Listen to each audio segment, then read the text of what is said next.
tak dengkek Indonesia gendong pamit-pamitan. Kon sing kudu gendong Indonesia, betul ndak? Kamu jangan minta diakui loh yang lebih kecil dari kamu. Ndak kuat hatinya, ndak kuat pikirannya. Kamu yang lebih besar dari mereka, kamu yang menampung mereka, kamu yang punya kebesaran jiwa kepada Indonesia. Oh no.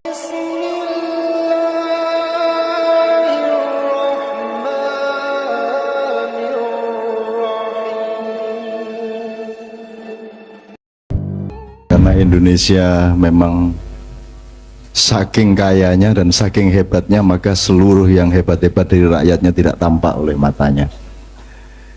Ojo meneh kowe Habibie ora diregani yo. Habibie aja ya di sini sih terus sampai sekarang. Kalau dulu Timur Timur itu lepas pada periode Habibie, maka kutukannya sampai sekarang adalah kalau orang ngomong Timur Timur terlepas dari Indonesia, maka orang bilang itu dosanya Habibie. Coba bikin simulasi intelektual, kalau itu terlepasnya di zaman Gus Dur, pasti kalimatnya adalah itu jasa Gus Dur. Jadi di Indonesia itu memang ada stigma-stigma yang penuh kedengkian, dan itu berlaku pada setiap mekanisme, yang kecil-kecil di rumah tangga, di kantor-kantor, di kampus-kampus, sampai di konstelasi modal, sampai di konstelasi birokrasi, semua sebenarnya sangat disifati oleh rasa dengki yang luar biasa tinggi pada bangsa Indonesia. Dan itu harus kita selidiki dari mana asal-usulnya dan kapan mulai dinding kedengkian itu luar biasa, luar biasa menguasai kita. Tapi itu catatan tok.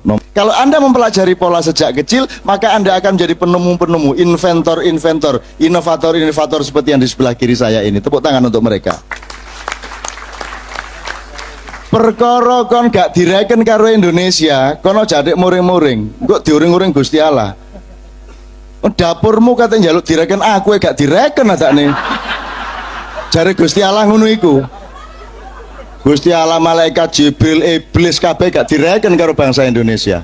Lah kok kon njaluk direken? Wis aja nek lara ati kon. Pokoke kon gawe, nikmatilah penemuanmu, nikmatilah di dalam duniamu. Perkara payu tagak didelok tagak, menteri tertarik tagak, takjub tagak, itu tuh urusanmu, gitu loh. Engko kon temenan Gusti Allah muring-muring temen kon. Aku nggawe keajaiban apa gak gumun arek-arek iku. Anjen mbok nancuk menungso iki. Kan gitu. Gusti Allah iku upama meso sedina nek ping 3000 ana. Nguyuh ya gak gumun apa sebabe nguyuh ya gak didoleki. Anggitmu nguyuh iso kok rencanakno ngono ta ya apa? Ana ta gubernur jadwal nguyuh jam sakmene ngono gak ono, jadwalne sing gak ono. Nguyuh itu 100% irama sunnah dan syariat penciptaan Allah. Sehingga begitu Anda taat kepada syariat nguyuh dan ngising, Anda masih melakukan kebaikan. Jadi gak ono wong kafir, gitu loh. Selama Anda jek nguyuh, itu berarti jek taat karo Gusti Allah. Nah anjane kon wani temen karo Gusti Allah, dikon nguyuh ojo nguyuh, dikon ngentut kok empet ngene. Wis kira-kira bongko rong dina bongko temen kok.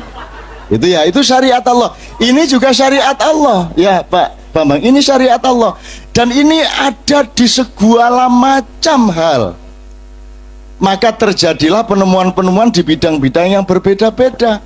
Dari dunia watak yang disebut wayang, dunia karakter dan nilai yang disebut Garuda segala macam tadi itu, sampai ke yang masalah teknis. Sak pinter-pintere kon gawe kendaraan, kon kudu melok syariat Gusti Allah bener taga. Harus ikut pola iki mang ono sing nek polah kuwi mang apa. Jadi sendok iku ya mek niru tangan rek, nek nek garpu iku ya niru driji. Lah ngono sih. Mek ngono tok sih. Nek mobil iku kudu ono matane, ya ta gak? Kudu ono kupinge, lah ngono sih. Kudu ono sikile, kudu ono AC, kudu ono tulang punggungnya. Sebenarnya semua itu replikasi dari ciptaan Allah. Silite barang, dan silite kudu knalpot itu loh. Nah, wajib hukumnya silit itu. Jadi kono aja dididik ngomong wajib. Ini wajib, ini wajib. Kon wajib itu bukan hanya bahasa hukum, wajib itu juga bahasa ilmu. Ngerti maksudnya bahasa ilmu? Wajib adalah bahasa ilmu. Ini loh. Nek mangan iku yo liwat cangkem. Dan kamu nggak perlu berfatwa wajib hukumnya mangan liwat cangkem. Lu gak perlu ngono lah. Oh itu jelas ilmune kayak ngono. Nek ngentut wajib liwat silit. Nek anjane MUI katanya nggak fatwa sing lengkap kok. Ngentut wajib liwat silit, ojo terus nyile cangkem.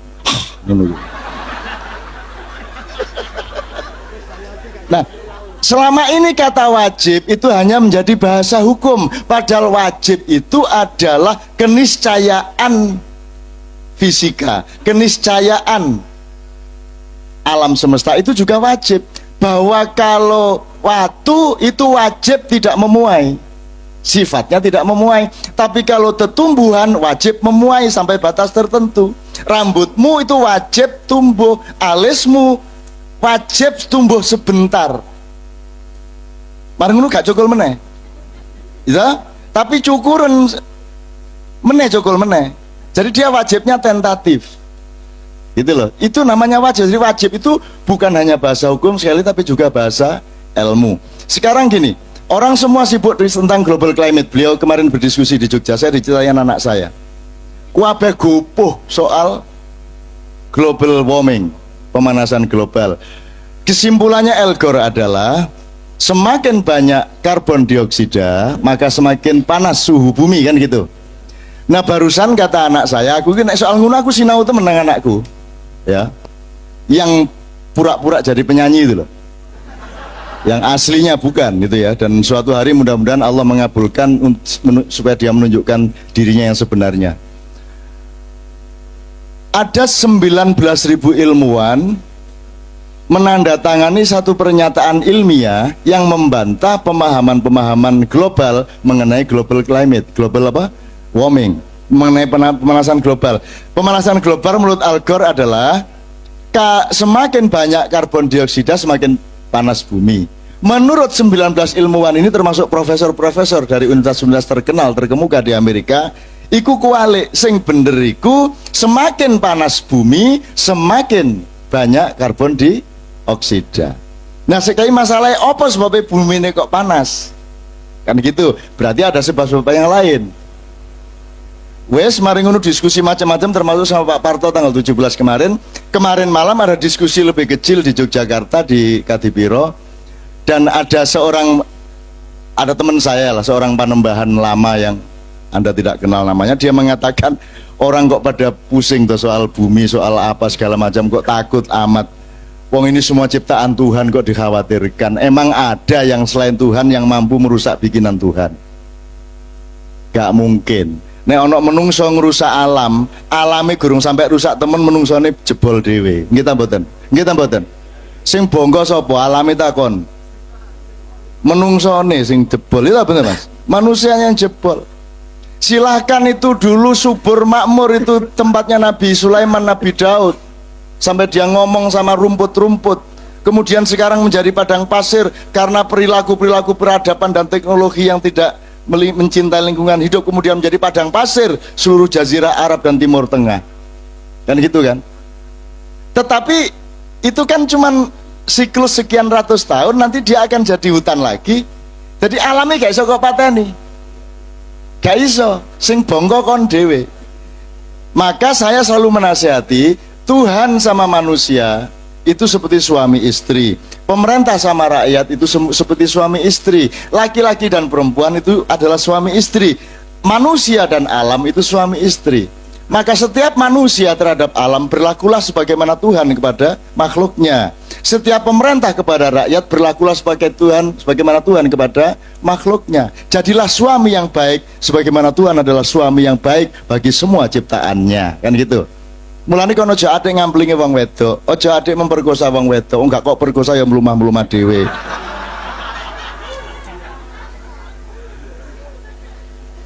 Belanda menjajah Indonesia 350 tahun, saiki nangis-nangis dhewe.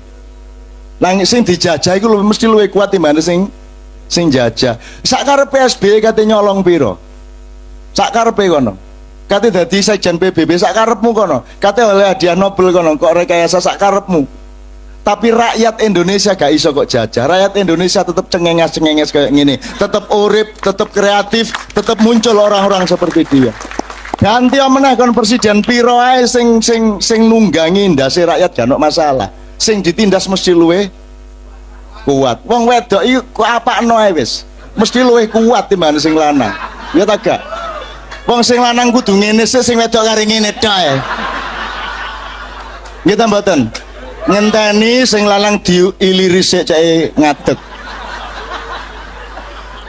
Padahal si wedok gak ada ngenteni anggere ngene ya wis langsung. Lho tepak wong wedok ndek ndi-ndi. Belanda bingung dhewe saiki nggih Pak nggih, bingung dhewe ndelok Indonesia. Wong tuwek-tuwek merasa berdosa wingi daya teko Londo ndek maca Safaat nangis-nangis, merasa malu segala macam. Tenang ae wong sing kene gak apa-apa kok. Sampean kok njajahe kok wis leren, sampean terusno gak masalah. Lan apa kadek leren barang mriki kita sik kuat kok. Gitu loh. Gak sik kuat wong wedok iki mari diperkosa arek pira ngono. Bareng kok terus kok empun ta niki ngono ya.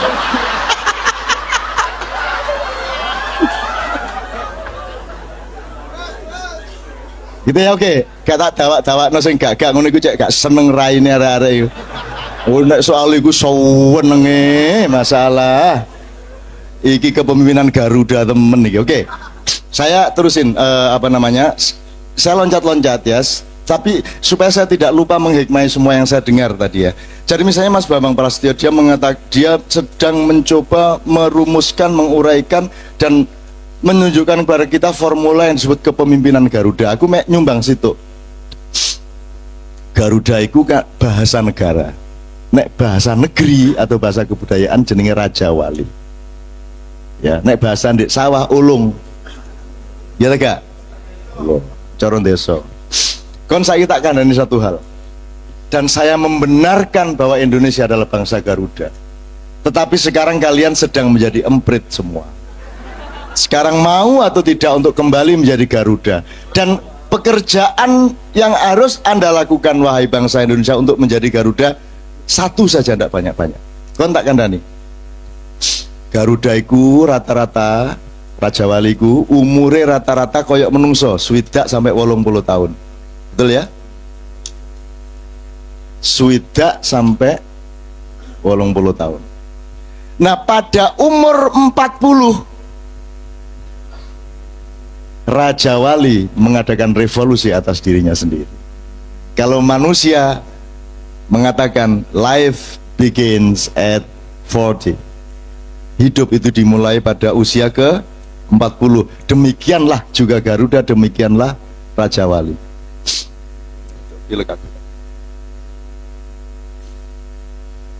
Pilek akan kopi kurang mangan.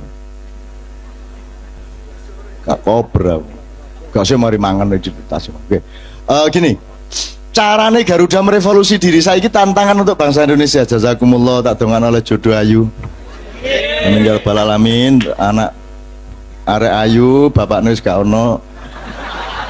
Ibune wis tuwek, omahe gede. Kok rabi lah setengah tahun ibune matek pisan. Wis kon sekali kok gawe wis.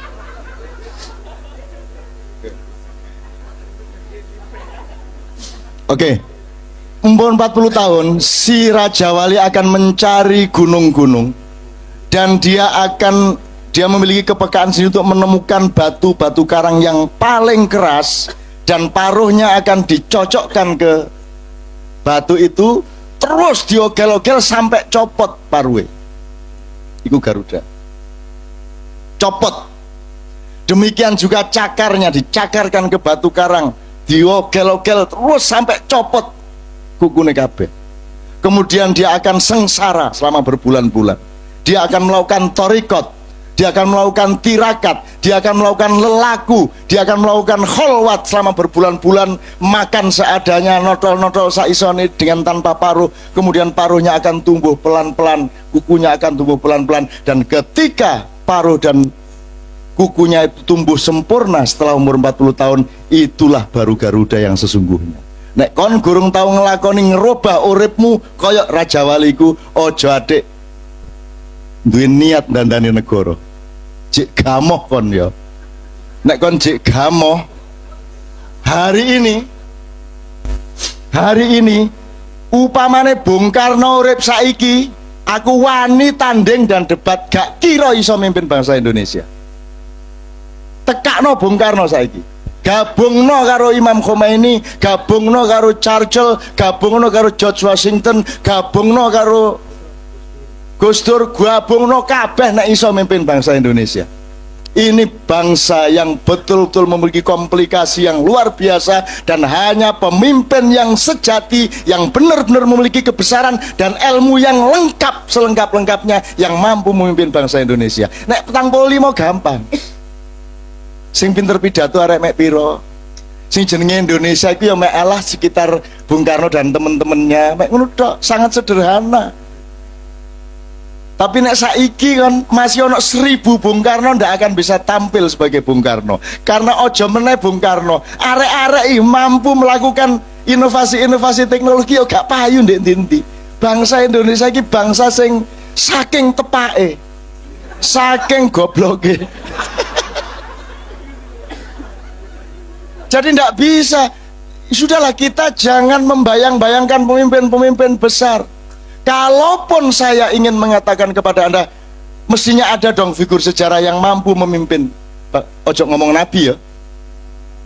Ngomong nabi kok banyak syubhat. Nabi ku ya, nabi ku urusan Gusti Allah. Tadi misalnya Nabi Musa delekene lah bendino kriminal terus mangkel tonyo ngono tok Nabi Musa.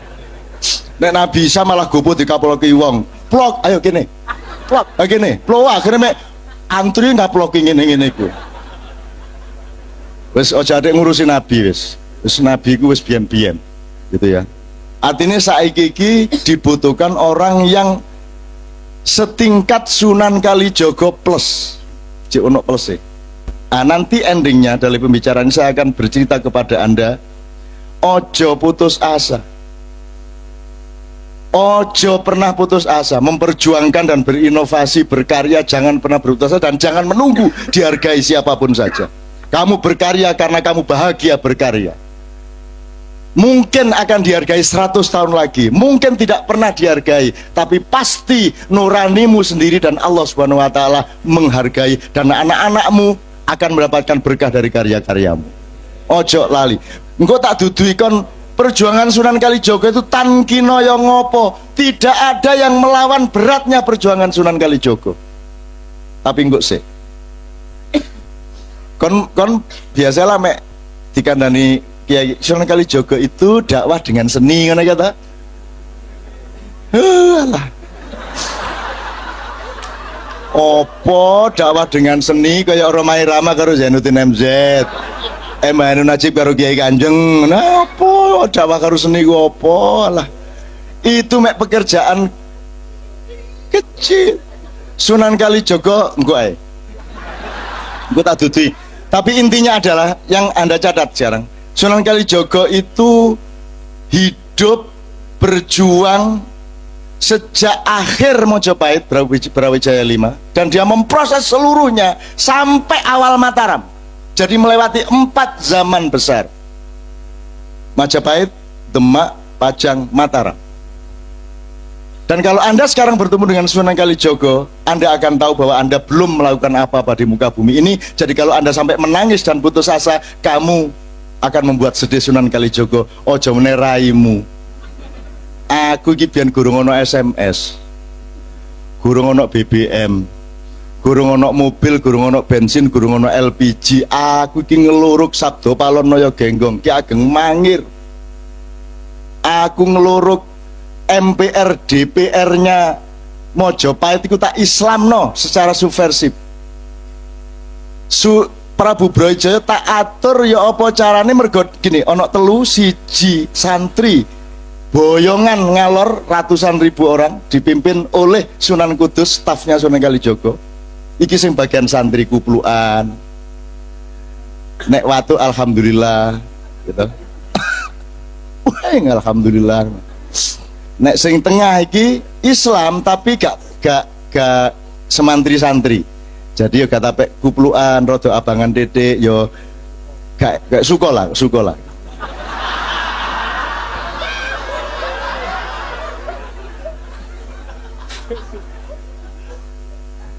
Ada cerita-cerita sangat detail tapi tidak mungkin saya ceritakan kepada Anda, termasuk pusaka-pusaka, termasuk segala macam. Tapi intinya terbagi tiga, satu santri, dan ini konstelasi di Indonesia tetap tiga itu sampai sekarang. Masih ono parpol piroe jane mek telu iku. Siji sing dunia santri. Ini pun ada faksi-faksi. Ono santri Muhaimin, ono santri Gus Dur, ono santri Khofifah, ono santri sapa meneh? Wih, macam-macam santri aja macam-macam, sudah terkeping-keping gak karu-karuan. Muhammadiyah soal rokok aja terbagi dua madhab. Ini termasuk madhab Maliki. Iki madhab Syafi'i gak sih? Madhab Maliki. Jadi nek Pak Malik Fajar ngerokok terus. Nah, nek kon kepingin ngerokok sebagai Muhammadiyah melok madhab Maliki Fajar. Nek kon kepingin gak ngerokok melok madhab Syafi'i Ma'rif. Ya dah. Tak karepmu kon.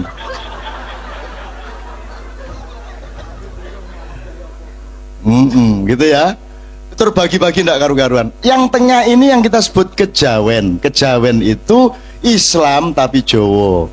Nek santri itu Jowo tapi Islam, jadi Islamnya lebih menonjol. Kalau kejawen, Jawanya lebih menonjol.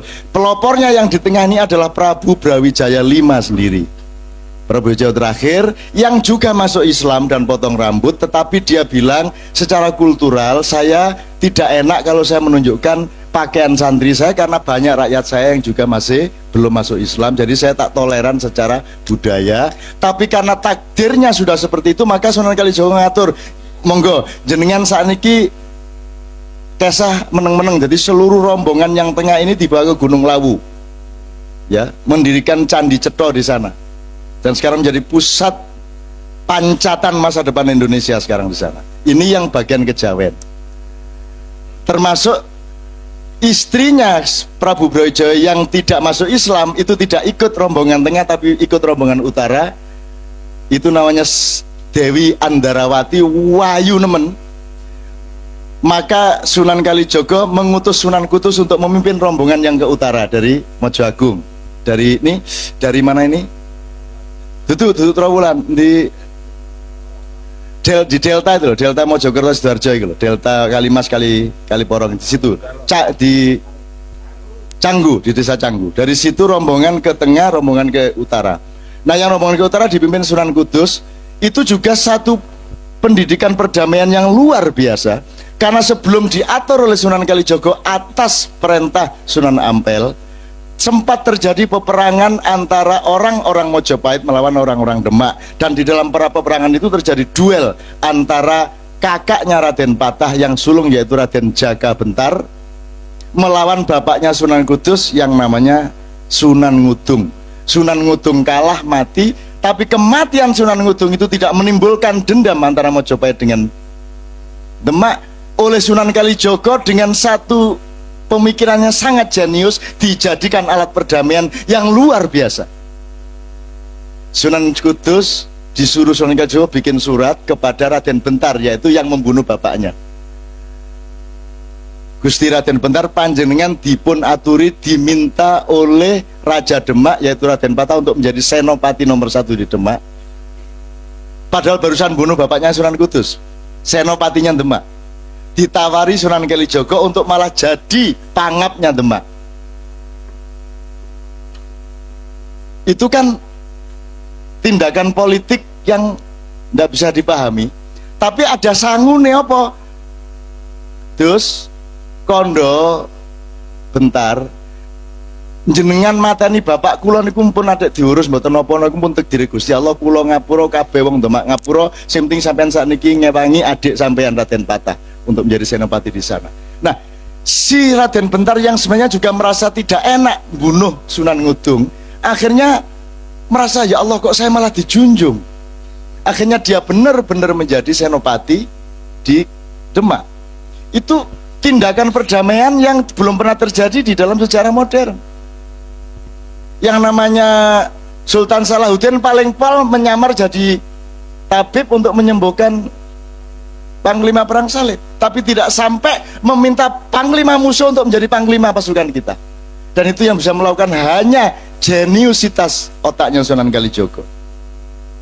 Akhirnya si Dewi Andarawati dalam rombongan suwe-suwe jawil di akhirnya dirabi karo Sunan Kudus, berhasil. Terus Raden Bentar berhasil menjadi Panglima Demak, Panglima Perang Demak. Dan karena dia pada dasarnya itu punya kecenderungan spiritual yang tinggi, maka akhirnya dia mengundurkan diri setelah beberapa tahun menjadi senopati. Kemudian dia pergi ke Jogja Selatan. Di sana dia mendirikan padepokan. Ini nanti saya akan cerita serius mengenai padepokan dan tanah perdikan. Dia menyebut dirinya Panembahan Bodo. Nah, kalau Anda ingin tahu itu, kapan-kapan Kiai Kanjeng salah satunya itu adalah dari daerah Pandak, di mana Panembahan Bodo ini dikuburkan di sana. Nyimpang sedikit teman-teman sekalian, Pak Suko dan teman-teman sosiolog politik, sosiolog kenegaraan yang mungkin belum pernah mendengar. Selama kita pernah mengalami sejarah sampai zaman Mojopahit, itu tidak ada organisasi kerakyatan, tidak ada organisasi rakyat. Rakyat itu pokoknya wis mencar-mencar sak ketemune lah. Terus ada sentralisasi kekuasaan. Apa itu Singosari, apa itu Ndowo Kediri, apa itu Mojopahit. Tapi rakyat tidak memiliki organisasi. Sunan Kalijogo lah yang menciptakan otonomi daerah. Sunan Kalijogo lah yang punya ide agar supaya di setiap wilayah itu didirikan apa yang dia sebut tanah perdikan, dipimpin oleh orang yang oleh Sunan Kalijogo diberi gelar Ki Ageng atau Ki Gede. Jadi ini negara federal, Demak ini negara federal. Masing-masing wilayah memiliki otonominya sendiri-sendiri, tapi berada di dalam satu MOU kesejahteraan dan keamanan dengan Demak. Tapi Demak tidak tarik pajak kepada daerah-daerah perdikan itu. Mergo nek uangku wis percaya dan cinta, gak perlu kok tagih, dhek mesti ngekei. Kan begitu. Nah, sekarang ini karena orang tidak bisa saling dipercaya, maka kita butuh hukum formal, kita butuh transaksi tertulis, kita butuh Quran. Dulu orang tidak ada Quran sudah bisa menciptakan kemuliaan dan kebiasaan hidup seperti yang ada dalam Mahabharata dan Ramayana, jauh sebelum ada Al-Quran. Mergo menungso akhirnya wis gak iso gawe dan menerapkan penemuan-penemuan hikmah hidupnya sendiri, maka Gusti Allah memutuskan arek-arek iki nek diculno tambah suwi tambah gendeng. Wis tak kei pager, akhirnya dia turunkan Taurat, dia turunkan Zabur, dia turunkan Injil, dan disempurnakan menjadi Al-Quran. Iku saking nemene menungso, dijarno gak kena, dijarno egaliter, gelut tok, nyolong tok, curang tok, nyerobot tok kaya arek numpak motor iki. Nyerobot rono, nyerobot rene. Akhirnya Tuhan memberi pagar, nek ngono tak kekane Quran, tak kekane syariat. Soalnya nemen iki. Nah, syariat Islam itu berlaku baru belum ada 20 abad. Baru aja. Itu karena manusia peradabannya mengalami degradasi kemanusiaan dan intelektual yang luar biasa, yang tidak terjadi pada waktu Astinapura, tidak terjadi pada waktu masyarakat Atlantis yang melahirkan Pandu Dewanata, yang punya anak Pandawa, yang punya anak Kurawa, sampai ke Parikesit. Waktu itu tidak ada Quran, tidak ada Injil, karena manusia sudah diberi Al-Quran di dalam dirinya, sudah ada ayat-ayat kauniyah, sudah ada firman-firman alamiah di dalam diri manusia, dan mereka menggunakannya. Saiki nek gak disuplemen gak iso urip arek. Suplemennya gak ekstra jos, kudu butuh Quran, kate gak nyolong kate butuh Quran barang. Kate gak korupsi, kate butuh hukum KUHP barang. Nek kon iku menungso lak mesti gak korupsi sih. Nah mergo kon gak tapek menungso, akhirnya dibutuhkan hukum-hukum yang toh akan dia langgar sendiri, karena yang membuat aturan-aturan adalah orang-orang yang sebenarnya mengakali hukum supaya dia tetap bisa nyolong. Nggak terus muring-muring. Tidak terus tutup KPK lagi, tapi gak. Saya cuma ingin mengatakan, ya Allah, Sunan Kalijogo ini diringkes dewe Pak KPK Pak. Transformasi dari Mojopahit ke Demak, ke Gunung Lawu, dan ke selatan Sabdo Palonoyo Genggong sampai ke timur NTB, NTB, NTT, sampai ke utara Makassar, Kalimantan, sampai ke Madura. Sing bagi kepala tanah pendidikan Sunan Kalijogo. Jadi dia bikin daerah otonomi di seluruh Nusantara, dan itu dilakoni ijen. Asistennya Mek Sunan Kudus kok. Jadi anaknya Prabu Brawijaya itu jumlahnya terakhir ya, Prabu Brawijaya 5, itu jumlahnya 147. Wis bayangan iku brancai iku wonge. Iku ora ngene tok meteng, ngene tok meteng. Watuk meteng ngono ya kira-kira ya. Nah, 117 ya. Nah, Anda sekarang sebut nama dari periode itu, sebut semua nama. Anda tahu Ki Ageng Mangir? Semua itu anaknya Prabu Brawijaya. Anda tahu Ki Ageng Pengging Hadayaningrat? Anda tahu sudah Ki Ageng sak Indonesia itu anaknya Brawijaya kabeh. Anaknya wong kene kabeh. Nek saiki Jawa Timur yang melahirkan pemimpin-pemimpin seluruh Indonesia mbembet kayak saiki milih gubernur gak iso. Ojo ngaku nek kon turunane Mojopahit. Semua kepala tanah pendidikan itu anaknya Brawijaya dan semuanya murid Sunan Kalijogo. Tidak seorang pun yang tidak. Semua murid Sunan Kalijogo. Sebutan sapa? Sebutan nama-nama dalam sejarah pada periode itu. 4 periode. Semua muridnya Sunan Kalijogo. Yang mendirikan apa? Demak, semua murid Sunan Kalijogo. Mendirikan Pajang, murid Sunan Kalijogo. Mendirikan Mataram, Sunan Kalijogo. Panembahan Senopati, gurunya namanya Ki Mondoroko atau Juru Martani, muridnya Sunan Kalijogo. Bapaknya Ki Ageng Pemanan, muridnya Sunan Kalijogo.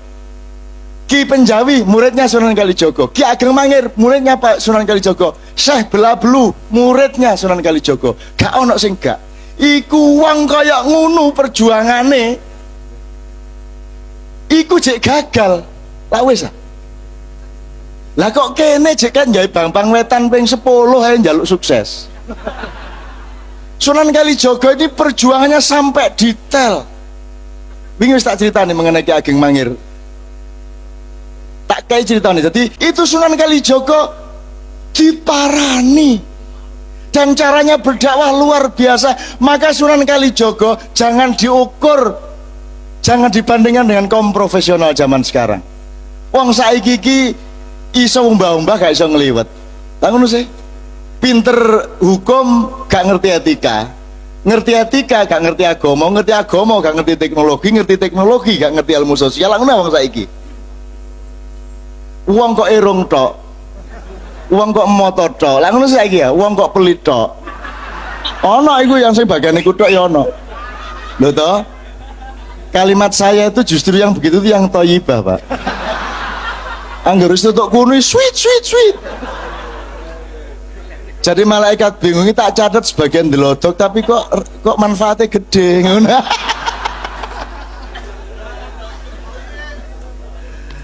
Ini saya mudah-mudahan ini menjadi wacana ya. Saya tidak mengatakan kepada para akademisi dan intelektual bahwa benar seperti itu, tapi itu saya merangsang Anda diteliti dong. Diteliti, dibuka kembali dong sejarahnya.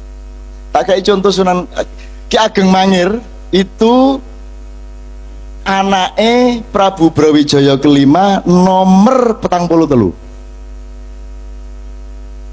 Nah, Ki Ageng Mangir iki sing bagian melok ngedul, sing bagian gak mlebu Islam, sing bagian agama Jawa asli. Termasuk yang jadi Raja Denpasar, kembali ke Hindu, ke Buddha dan seterusnya. Ya, ini diparani karo Sunan Kalijogo. Jadi suatu malam jadi Ki Ageng Mangir ini kan karena dia punya otonomi, dia tuh seneng pesta, seneng nraktir rakyate, seneng gawe kenduren. Jadi pada suatu hari rakyat diundang 3 hari 3 malam untuk makan besar, wayangan, jadilan dan lain sebagainya. Mergo cik game abangan, ke abangan tok iku. Betul-betul masih irengan jian gitu ya. Tapi dia orang baik sebagai manusia, Ki Ageng Mangir ini.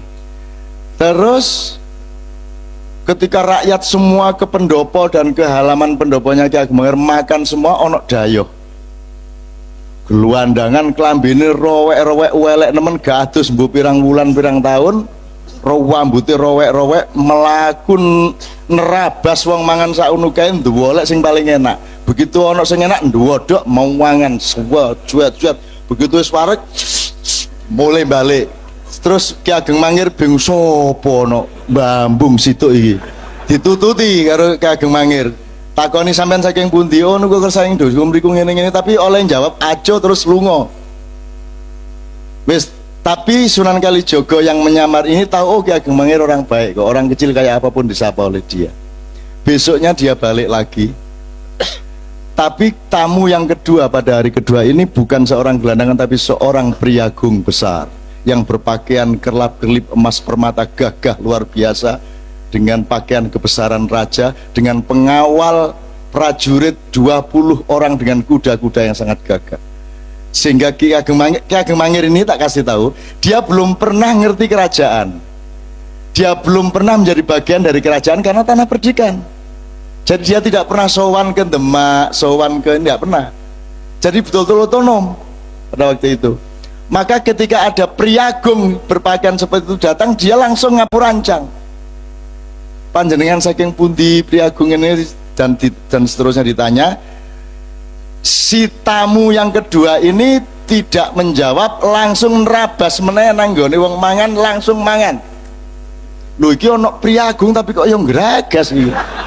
Mau mangan wok dan lebih dari itu dia menjadi pusat perhatian semua rakyat yang datang di situ karena mari mangan wis wareg gantian iki jangane di biar nang pakaiane, segore diulet-ulet ambek kene, suambel pokoknya semua makanan diusapkan ke pakaiannya, dan begitu kuabe wis beletotan gak karu-karuan dicopot karo dheke, sak kuluke, sak celonone karek satu selempang kayak sarung dek ngono iku, semua dicopot dan kupluke lebokno kene, iki dilebokno dadi lebokno apa dilebokno panci, dilebokno piring, wis mari ngono dhek nglego melayu mulih gak pamit gak apa, ditututi karo Ki Ageng Mangir.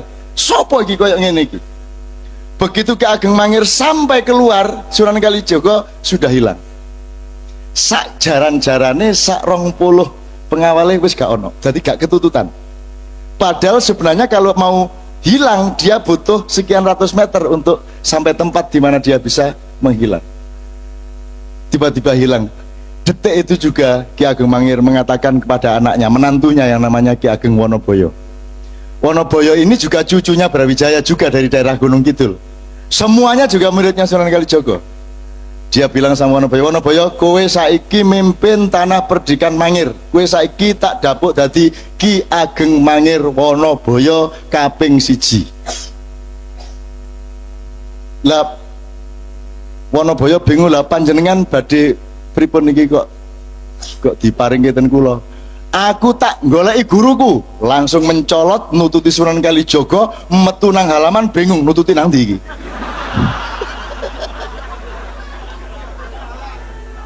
Begitu metu regol nang di rono tarono, wis pokoknya akhirnya melayu ngono ae. Melayu terus dolek sampai berbulan-bulan, sampai akhirnya dia ketemu di lereng Gunung Merapi. Kemudian Sunan Kalijaga mengatakan, oke, nek kowe arep dadi muridku, tak uji sik, kowe kudu iso dadi naga ngubengi Gunung Merapi, ilatmu karo buntutmu kudu iso gathuk. Wah, berusaha setengah mati. Itu simbolik, artinya dia diakui murid kalau dia sudah menyebarkan kebaikan ke seputar Gunung Merapi. Teman-teman sekalian kan pernah tahu ceritanya Nasruddin toh? Nasruddin Hoja. Mirip seperti itu toh? Itu di Persia sana, jadi itu di zaman Genghis Khan. Ada seorang sufi gendeng kayak Abu Nawas, diundang nang keraton gak diterima karo satpam karena pakaiannya tidak memenuhi syarat. Akhirnya dia mulai nyili tonggone, berpakaian tertib yang memenuhi syarat. Dia datang lagi ke keraton, sampai di situ diterima. Mangkel atine, sing diterima lah duduk aku ah, sing diterima lah pakaianku ah. Akhirnya dia melbu ke perjamuan, kelambine dicopot, sebenarnya dicopot dilebokno ngono bleng. Akhirnya mulai karo katokan tok, satpam dulu kok sampean mangsul katokan. Lho sing diundang lah pakaian duduk aku, mulai deh. Iku Nasruddin. Tapi lah gak sampai jangan sambel-sambel dibledot. Nah, Sunan Kalijaga Jawa rek lebih dari wong Arab ya wong Persia. Nek ngono tok gampang iku kudu luwih dramatis.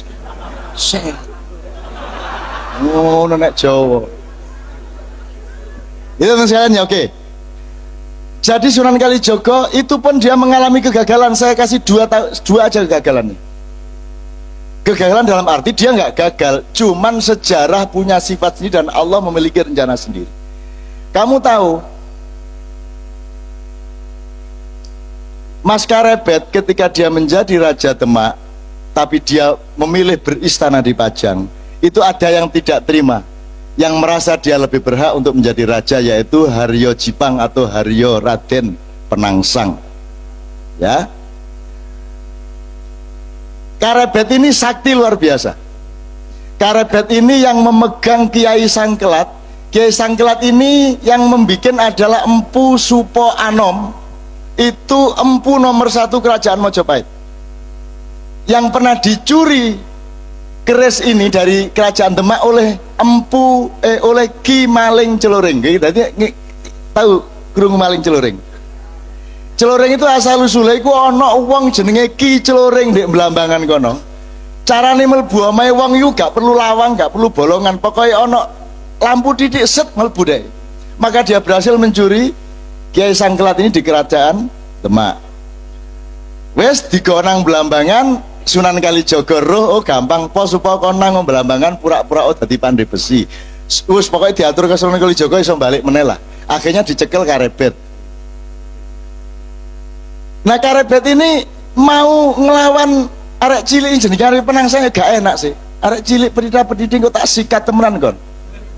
Akhirnya yang dikongkon ngeladeni anak angkatnya yaitu Jebeng Sutowijoyo atau yang kelak menjadi Panembahan Senopati.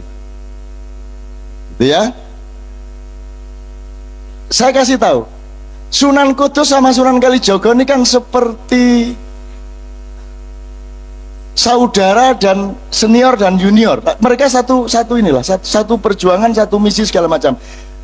Meskipun Sunan Kudus agak Syiah, Sunan Kalijaga Ahlus Sunnah wal Jamaah, ya. Tapi yang ingin saya katakan kepada Anda, Sunan Bonang, Aryo Penangsang ini muridnya Sunan Kudus, sementara Mas Karebet ini muridnya Sunan Kalijaga langsung. Ini mereka konflik berdua, si Kudus sama Kalijaga tidak bisa kok menyelesaikan konflik mereka. Akhirnya terjadilah peperangan toh. Duel antara Aryo Jipang melawan siapa? Sutawijaya. Dan itu pun menangnya Sutawijaya karena strategi politik. Jarane Aryo Jipang jenenge Gagak Rimang, jaran lanang brancah. Mulane politiknya aku tak perang musuh Aryo Jipang nggawa jaran wedok. Oh, iki kurang tahu kok pikir kan ya. Nggawa jaran wedok sing seksi. Jadi akhirnya ditambahi susu loro nih sore kan gitu. Anggur ngomong seksi ngono gemeriyuk. Oke? Kan kita ceritanya nyenengke kok. Nek ceritanya tuh memang dramatis. Akhirnya tidak terkendali Gagak Rimang ini. Jadi Aryo Jipang di seberang sungai, Panembahan Senopati di sini, Jepeng di sini. Begitu si Gagak Rimang ngelihat kuda ini, dia langsung meloncat menyeberangi sungai di luar kendali Aryo Jipang. Nah, ketika kudanya larat seperti itu, dia tidak mampu menguasai dirinya, sehingga tombak Kiai Banca si Jebeng Sutowijaya ini masuk ke perutnya Aryo Penangsang. Nah, ketika ditarik, ternyata ususnya membaur keluar sampai akhirnya ngguleti sak wetenge sak nggon sabuke, sehingga ketika Aryo Penangsang menarik kerisnya, ususnya brodol, kena kerisnya dewe mati. Lho nyenengno iku. Artinya adegannya iso-iso ae lho. Ana wong mati ususnya. Saya terus jadi eling Cak Nur. Cak Nur Khalil Majid itu meninggalnya dalam keadaan ususnya masih di luar perut, dan aku takon nang Bu Umi, ki kapan jari dokter iki ususnya dilebokno? Jari dokter ngenteni Cak Nur sehat. Mboten kualik ta. Nek prasa kula Cak Nur sehat ususnya dilebokno. Lah ngoten sih. Nek jare dokter gak Cak Nur dinteni sehat sik kae ususnya dilebokno. Iki sing bener sing diki filsafate. Itu juga yang terjadi pada Aryo. Jadi Sunan Kalijogo sampai akhir hayatnya tidak mampu mendamaikan dua orang ini. Bahkan dengan Sunan Kudus. Satu. Jadi gak iso masih aku kate lapo-lapo ndek dunya iki nek aku gak iso Gusti Allah mentakdirkan aku gak bisa mengatasi masalah, ya gak masalah, yang penting aku berjuang terus. Dan Sunan Kalijogo meneruskan perjuangan sampai awal Mataram. Karena masuknya tak kandani, kenapa saya Mojopahit kok dibawa ke Demak?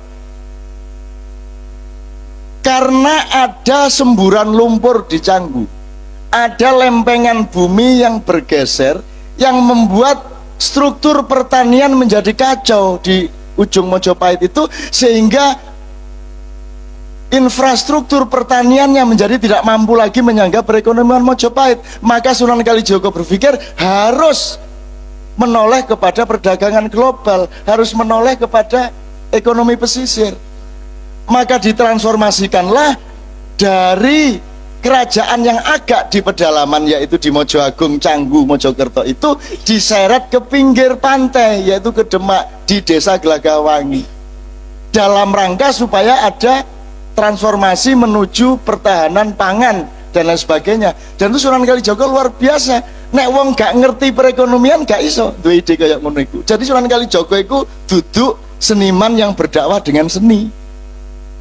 Sunan Kalijogo ahli ekonomi, ahli perdagangan, ahli strategi politik, pendekar yang mumpuni, dan seterusnya dan seterusnya. Nah, ekonomi pesisir ini kemudian pelan-pelan dieliminasi lagi oleh watak Jawa yang kurang tegas. Jadi Raden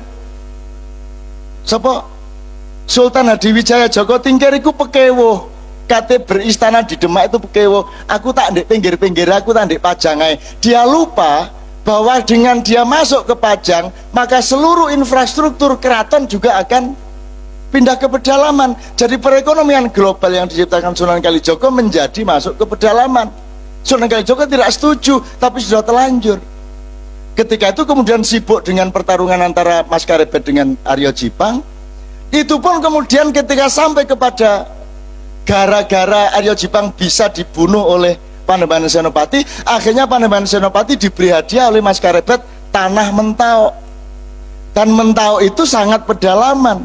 Maka terjadilah degradasi politik dari pedalaman ke pesisir, dari pesisir dikembalikan ke pedalaman. Itu pun degradasinya double. Tidak hanya sifat perdagangannya menjadi dari perdagangan ke pertanian, tapi legitimasi spiritualnya pun berubah dari Wali Songo yang semula menjadi background politik berubah menjadi Nyai Roro Kidul. Nah, Panembahan Senopati kemudian sirsiran dan kawin sama Nyai Roro Kidul sampai Sultan Hamengkubuwono ke-10. Semua rabi karo Nyai Roro Kidul. Atimbangane tak kongon pegatan Roro Kidul tak kon jilbaban ngono ae saiki. Saya gak angel-angel temen-temen. Ya saiki sembahyang 5 waktu semua. Nyai blorong barang wis sembahyang 5 waktu. Kadang-kadang melok jemuan barang. Ngono ya kanca-kanca ya. Saya ingin mengatakan kepada Anda, ayo belajar sejarah supaya Anda tahu Anda ini Garuda. Anda ini bangsa besar. Kan itu kan selalu saya omongkan di Bang Wetan. Tidak apa-apa sampai akhir hayat Anda belum berhasil, tidak apa-apa. Anakmu yang berhasil, nek gak anakmu putumu. Tapi kita bangun kembali paruh yang baru itu, kuku yang baru itu, dan tidak pernah putus asa. Gak direken karo pemerintah, gak direken karo Indonesia, anggitmu Bang Wetan direken ngono ta ya apa? Kene ya gak ono sing ngreken. Gitu loh. Ayo direken-reken dhewe. Kok repot. Geden di Bang Wetan karo Indonesia aku takon, secara nilai. Secara nilai. Komprehensinya, kedalamannya, ketinggiannya, ketajamannya, gede mana Indonesia sama Bang Wetan? Pernahkah Indonesia mencapai ilmu-ilmu seperti ini? Tidak kan? Lagi lebih besar Bang Wetan. Lah iya, wong jelas Bambang Wetan luwih gede timbang Indonesia, kok kon njaluk digendong Indonesia? Lah dengkek Indonesia gendong Bambang Wetan. Kon sing kudu gendong Indonesia, betul ndak? Kamu jangan minta diakui loh yang lebih kecil dari kamu. Ndak kuat hatinya, ndak kuat pikirannya. Kamu yang lebih besar dari mereka, kamu yang menampung mereka, kamu yang punya kebesaran jiwa kepada Indonesia. Oh no. Bung Karno iso pidato ngene iki. Manggel aku suwe-suwe. Lho nek Sunan Kalijaga ngene iki, seluruh ilmu dia kuasai sebagaimana Rasulullah Muhammad Shallallahu Alaihi Wasallam. Oke, terakhir sekali jaga ketahuan-tahuan. Nanti saya minta Pak Wiwit sama Pak Huda, Cak Til, Cak Nang sama Mas Toto untuk maju. Kiai Haji Toto Raharjo, sudah lama kita tidak ketemu. Sudah banyak ayat-ayat yang dia hafal. Oke, sebelum mereka masuk nanti kita akhiri dengan itu. Terakhir Mas, soal wayang ini loh. Saya mohon Anda nerusin itu. Karena wayang ini akan ditransformasikan ke dalam berbagai macam formula sesuai dengan perkembangan teknologi. Meskipun perjalanan yang seperti itu tetap berjalan dan akan tetap kita hormati, mereka juga harus belajar menghormati wayang digital. Karena masalahnya adalah itu mbahmu dewe iku. Cakil itu termasuk homo erectus. Ya. Cakil, kalau Abimanyu homo sapien. Homo erectus yang tersisa, yang di tikungan iblis sudah saya katakan, itu dulu diusir dulu oleh Kanzul Jannah.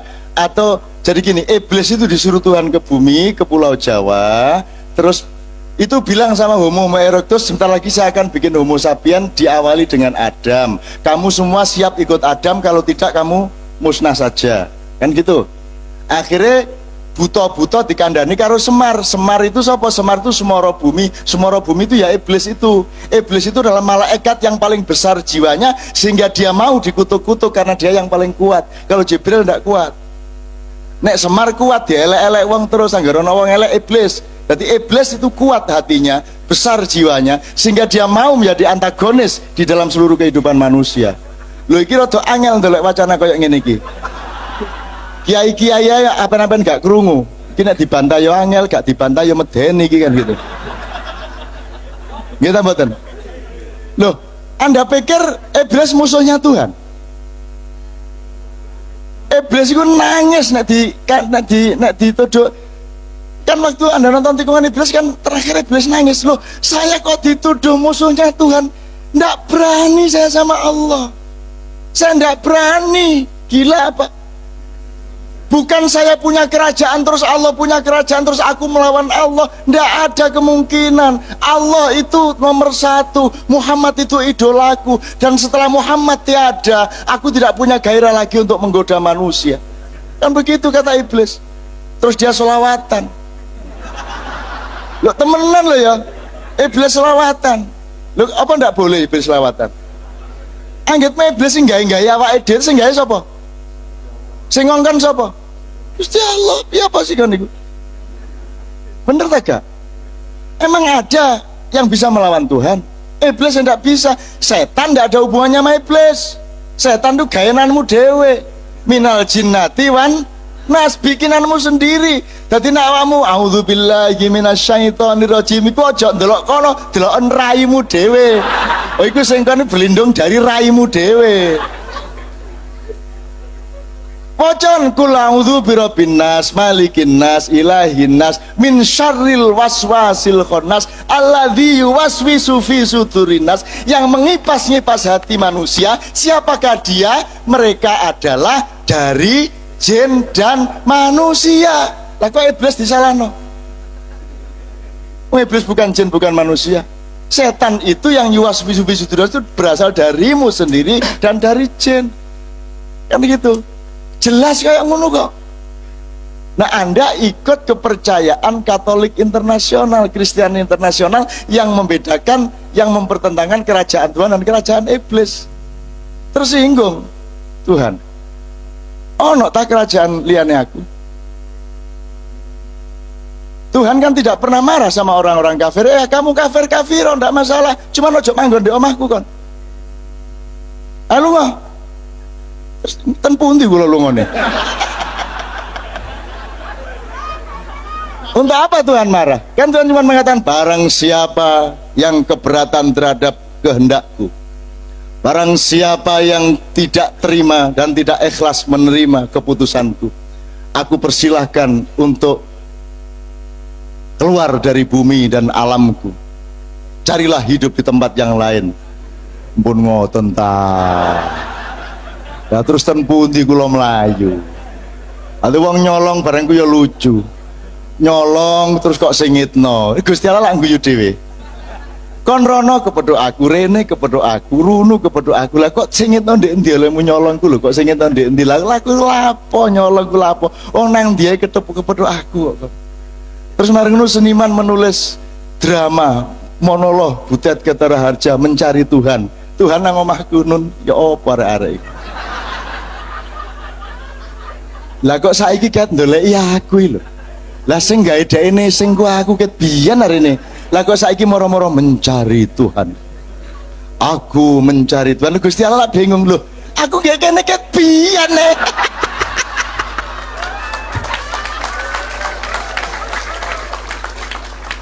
Gitu ya teman sekalian ya, mudah-mudahan ini membuat Anda jadi Garuda tadi. Beneran Garuda itu beneran, dan kita bangsa besar.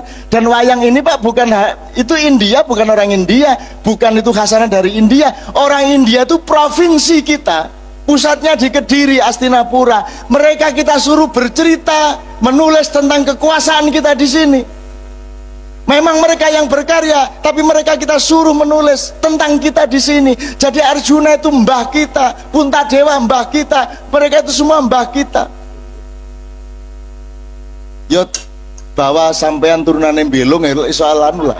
Ono sing turunane canggih, ono gak masalah. Makanya mereka nulisnya itu teknis akademis, disempurnakan oleh Sunan Kalijaga. Ndak bisa cuman Mahabharata garing koyok ngono. Kudu ana fungsi Ponokawan. Dewa karo Semar iku, wong cilik karo dewa iku kudu sambung. Karena di Mahabharata asli tidak ada. Yang namanya Panembahan Ismaya kalau di bumi namanya Semar. Semar itu ya rakyat kecil, ya dewa. Jadi ajaran demokrasi itu gak usah ono demokrasi, zaman biyen kene wis lebih demokrasi daripada yang ada sekarang. Karena nek kon ngomong kan ngene, nek asli ini kan strukturnya gini kalau feudalisme. Brahma sampai Sudra, betul loh? Iki lak lurus ngene. Lah kalau iki lak dirusak karo Sunan Kalijaga dikai Semar. Semar nggone ndek endi? Ya ndek ndukur ndek nisor. Berarti aku kudu sambung kene karo kene. Berarti mubeng, betul ndak? Menjadi gini, ndak begini lagi tapi begini. Wong iki Panembahan Ismaya, iki Semar. Kudu nyambung ini. Maka hidup menjadi siklikal. Maka wayang adalah ajaran yang luar biasa. Yang Quran tinggal memberi legitimasi. Bukan Quran itu barang sebelum Quran ndak ada informasi Quran, ya ada. Saiki ki wong-wong iki rada ngawur sih anggite biyen iku Quran itu segala-galanya, memang segala-galanya sebagai pamungkas dari informasi Allah. Tapi gak Nabi Daud nganggo Quran ta? Lah mboten sih. Nabi Isa ya gak. Nabi Muhammad ae wis meh gak ono lho kae jangkep Qurane. Nggih ta mboten? Bukan saya merendahkan Quran, Quran itu memang segala-galanya dari firman Allah. Tapi ojo lali Nabi Adam ikut modho ndek bumi gak kok terus gembol Quran ngono gak. Gurung ana Quran waktu itu. Dan dunia dengan ada Al-Quran itu segini dibanding sak depo dunia tanpa Al-Quran. Betul enggak? Jadi ayo nganggo Quran dan hadis, tapi jangan lupa sebelum ada Al-Quran mushaf yang dimulai dari Iqra, Alif Lam Mim sampai Qul Huwallahu ada Al-Quran yang sudah abadi sejak awal, yaitu Al-Quran fi anfusikum wa fil afaq, yaitu Al-Quran yang berupa anugerah-anugerah Allah di alam semesta dan di dalam dirimu masing-masing. Itu ayat-ayat Allah namanya. Nah, yang ayat-ayat literer dirumuskan itu namanya Al-Quran. Terus kalau megang Al-Quran kudu wudu. Tangun mas saiki. Nek Qur'ane sing dicetak iko kudu wudu, tapi nek Qur'ane ndek BlackBerry ta ndek iPhone gak wudu. Ono peraturan ngono iku. Dadi nek Qur'an ndek handphonemu iku gak kudu wudu. Tapi nek Qur'an sing dicetak iku kudu wudu. Iku mulane tak sinau. Quran itu nilai. Kalau Quran yang ada di masjid itu namanya mushaf. Itu kertas sama tinta. Dan mayoritas kertas sama tinta yang menjadi mushaf itu bikinan Cina. Jadi yang kamu hormati itu bukan kertasnya, betul enggak? Bukan tintanya. Nek tintanya bikinan Cina kok. Mulane meskipun itu di handphone ya kamu hormati. Nah saya kira handphone gak diapa-apa, nek Quran disuwun ngene iki nang tinti. Ya bener ya apik, cuman terus ojo terus oh kalau yang di masjid itu harus kita gini kan, kalau di handphone ndak apa-apa itu ndak anu kok ndak harus wudu gitu loh. Itu bukan Quran, itu mushaf. Quran itu nilai, ditulis supaya sambung kepada kebudayaan manusia dengan cara menuliskan manual yang namanya mushaf. Wayang yang ngono. Mahabharata itu nilai, struktur ajaran, terus diantarkan kepada Anda dengan wayang pipih, wayang golek dan sebagainya. Sekarang diantarkan oleh beliau dengan sistem digital. Podo nilainya, wayangnya ya podo. Nah, saya ingin mengatakan kepada Anda, wayang itu jangan dianggap itu barang asing.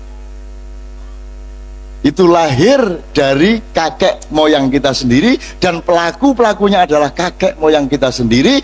Parikesit berakhir kekuasaannya karena banjir Nuh, karena Krakatau meletus, menenggelamkan 2/3 bumi, mencairkan kutub selatan. Itu semua dulu di sini. Maka ini negara ndak butuh dunia aslinya. Kene iki nek ana presiden Indonesia wani mengembargo dunia, selesai masalah. Ya toh? Kene wedi diembargo dunia. Loh, embargoan kan sakarepmu kan gak iso. Lha nek kene iki wong Indonesia kok. Boto ae iso mangan kok. Gak ono beras mangan boto ya iso, karek biasakno 2 dina 3 dina. Iso bareng. Gak iso jangan ya sandale diirisi dicecek ya iso. Wong Indonesia. Dan siapa yang lebih kaya dari kita? Nah, kita bukan akan sombong kepada dunia, tapi juga haram kalau kita berendah diri kepada dunia, seperti presiden kita sekarang ini. Ya, kita tidak akan sombong, tapi kita adalah raja wali. Kita akan melindungi mereka, bukan kita akan menginjak-injak mereka. Kita akan mangku mereka. Kita akan punya hamengku buwono. Nek Jogja ya mangku apa? Oh, mangku buwono ya. Memangku dunia. Jadi kalau kita menguasai, caranya memangku. Cara kita menguasai kan mangku toh. Wes arek sir-siran sing wis kena atine mesti dipangku toh. Caranya lah ngono ah. Itu oke. Silakan ibu-ibu, sudah larut malam, silakan nanti di rumah cari pangkuan masing-masing. Kita sekarang mohon istirahat 5 sampai 7 10 menit. Sambil saya mohon dengan sangat Mas Wiwit, Mas Huda, Mas Toto, Cak Dil, Cak Nang untuk maju ke depan. Terus kita dengarkan bersama-sama. Mari kita bernafas. Mari kita masukkan Yang Maha Agung menjadi bagian terpenting dari jiwamu, yang bersemayam di dalam nur dadamu, fi afidatikum wa fi qulubikum, di dalam hatimu dan di kandungan nuranimu. Baik, matur nuwun pun. Saya kira udah cukup Cak Dun. Silakan Mas Dudung, ada pengumuman mungkin. Bang Wetan bulan depan tanggal 28 bulan puasa ya, Agustus. Oh Cak udah, monggo. Oh iya, monggo. Sebentar. Mungkin ada kalimat-kalimat penutup Mas sudah.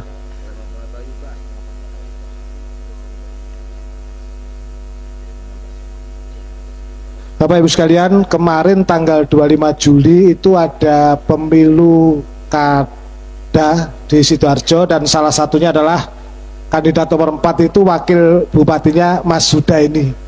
Nah, nomor 5 dan kalah katanya. Tapi bersyukur. Nah, kisahnya bagaimana? Monggo Mas Huda. Bismillahirrahmanirrahim. Assalamualaikum warahmatullahi wabarakatuh. Yang saya hormati Cak Nun, Mas Suko, Mas Parto, dan teman-teman semuanya. Alhamdulillah, ini kelanjutan dari yang di Sidoarjo barusan saya sama Cak Nun. Jadi tanggal 25 kemarin di Sidoarjo sudah dilaksanakan pemilu kada, dan saya bersyukur dan bergembira saya tidak meraih suara terbanyak di pemilu itu. Ini yang terpenting. Kenapa demikian saya merasa bersyukur dan bergembira? Ada banyak faktor yang melandasi pemilu kada.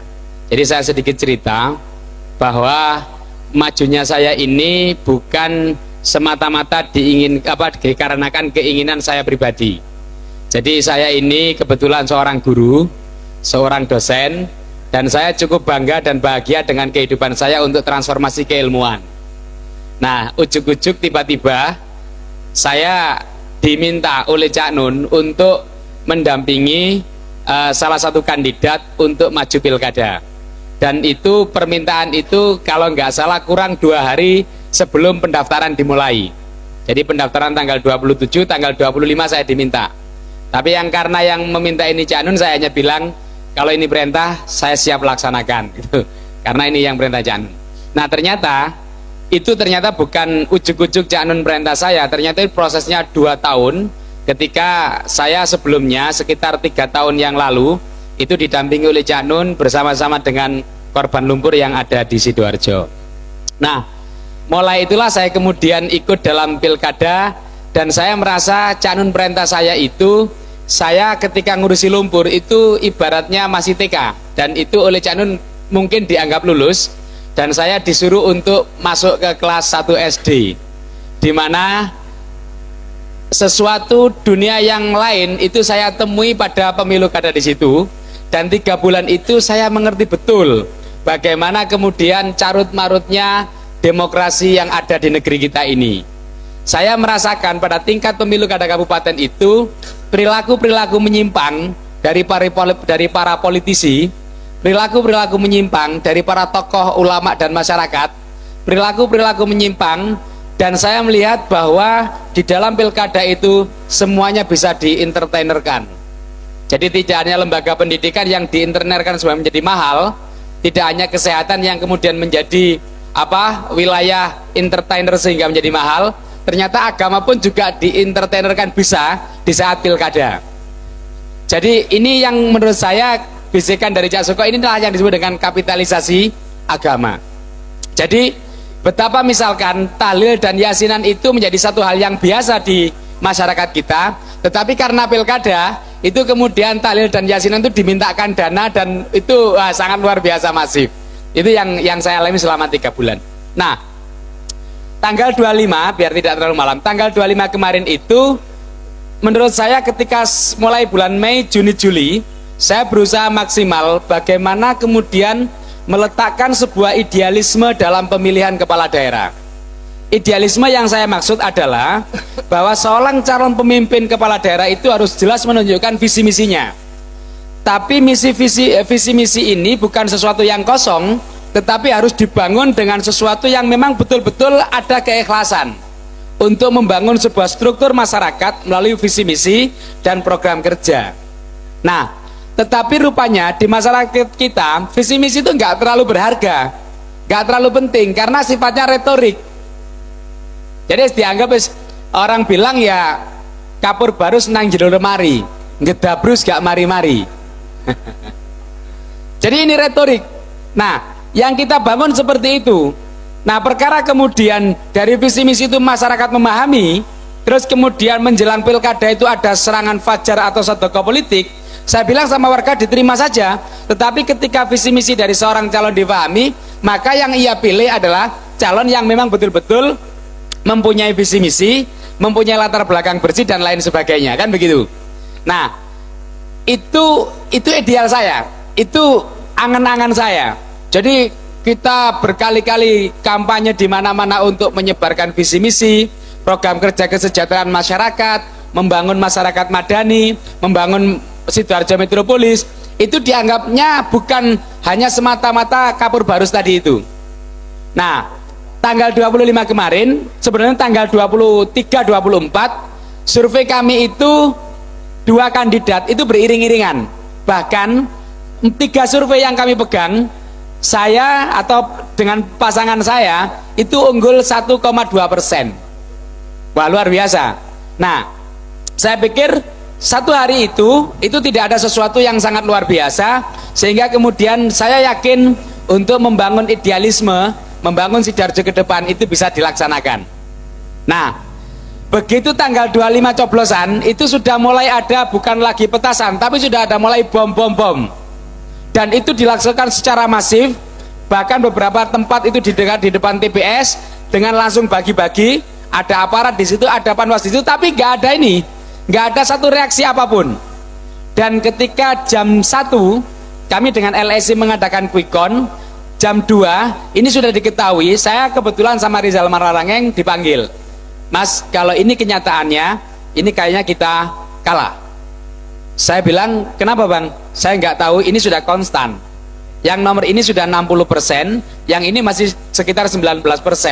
Dalam hitungan logika ilmiahnya statistik, ini nggak mungkin, ini mesti kalah. Maka ketika dinyatakan kalah tidak prioritas itu, saya cek 18 kecamatan.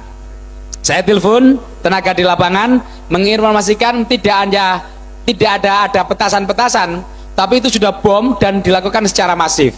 Artinya masyarakat kita ternyata menyampaikan visi misi dan lain sebagainya itu ya sifatnya tadi itu hanya retorik, tapi yang penting adalah itunya. Maka ketika itu saya paham, oh ternyata masyarakat kita memang nggak bisa dibangun, belum bisa dibangun. Jadi mereka tidak bisa melihat lagi siapa calon dan ini dan itu sebagainya. Pokoknya ada pragmatisme itu yang dia lakukan. Jadi disinilah kemudian saya melihat idealisme saya dengan pragmatisme masyarakat tidak nyambung. Daripada begitu, saya langsung masuk ke kamar hotel di Sun City itu, kebetulan kita di situ. Saya terus tidur. Dan karena nggak beban, saya tidur. Nah, ketika saya tidur itu rupanya banyak telepon yang masuk, dan karena nggak saya terima karena saya tidur, dikira saya shock. Padahal tidur. Loh, kenapa saya bisa tidur? Saya terus terang saja bersyukur. Kenapa bersyukur? Ternyata saya tidak mendapatkan suara mayoritas itu bukan karena visi misi jelek. Kalau misalkan masyarakat mengatakan, loh kenapa nggak milih nomor 5? Wah, visi misinya jelek, itu saya baru sedih. Kenapa nggak pilih nomor 5? Oh, ya ada indikasi nomor 5 ini pasangannya korup. Itu saya baru sedih. Kenapa nggak pilih nomor 5? Oh, nomor 5 itu sudah nggak bagus, itu baru sedih. Ternyata kenapa nggak milih nomor 5? Karena nomor sebelahnya itu memberikan sesuatu yang lebih banyak, dan itu kita tidak bisa berikan. Lah nek ngono carane, ya saya mesti bersyukur gak dipilih, kan begitu. Sebab kenapa? Kita tahu berapa sih gaji bupati? Kalau saya lihat kemarin hanya 780.000 untuk 2 orang per tahun. Gaji wakil kira-kira 300 juta, sorry bukan ribu juta, 300 juta per tahun. Dikalikan 5 tahun 1,5 miliar. Dengan uang itu kan gak cucuk. Dari mana memungkinkan kalau nggak pakai misalkan seperti itu dan lain sebagainya. Nah, ini yang kemudian membuat saya bersyukur saya dihindarkan dari permasalahan ini. Itu yang pertama. Yang kedua, saya gembira. Gembira kenapa? Gembira tidak menjadi bupati atau wakil bupati. Bayangkan kalau saya punya idealisme untuk membangun struktur masyarakat, dengan pragmatisme masyarakat yang ada gitu, saya pikir bupati tidak gemuk malah mati kurus. Ini yang membuat saya gembira. Makanya begitu kemarin ini meskipun belum diumumkan siapa pemenangnya, melihat quick count itu, saya tadi mulai siang motong sapi 2. Dan sapi itu bukan dari saya, itu urusan spontanitas teman-teman. Kita mensyukuri dan kita potong sapi 2 ini sebagai simbol ternyata memang masyarakat susah dan 2 orang ini jadi korban dan dipotong saja. Setelah itu dagingnya dibagi-bagikan. Malam tadi kita bergembira bersama-sama dan kemudian bergembira bersama-sama saya ajak seluruh komponen saya terutama korban lumpur, karena mereka selama ini setiap ketemu saya mesti nangis. Pak, gimana Pak? Mesti mengeluarkan air mata. Saya bilang seharusnya sampean gembira, saya nggak kepilih. Maka tadi saya ajak gembira semua. Cak Nun kemarin ngasih saran ayo ambengan, tumpengan. Tapi tumpeng itu kan biasanya kan kerucutnya di atas ya kan. Nah karena sistem struktur otak masyarakat kita sudah terbalik, kita balik tumpeng itu. Jadi lincipe kono nisor, sing gede ono ndukur. Ternyata bisa. Jadi dimancep no gini nggak tahu caranya gimana, tadi bisa. Luar biasa. Nah, inilah menurut saya teman-teman dari perjalanan ini, di antara teman-teman yang ada di sini barangkali memaksakan diri untuk mencalonkan kepala daerah, saya kasih nggak perlu banyak-banyak kampanye. Tipnya nggak perlu banyak-banyak mengeluarkan visi misi, sebab masyarakat kita nggak tahu visi misi.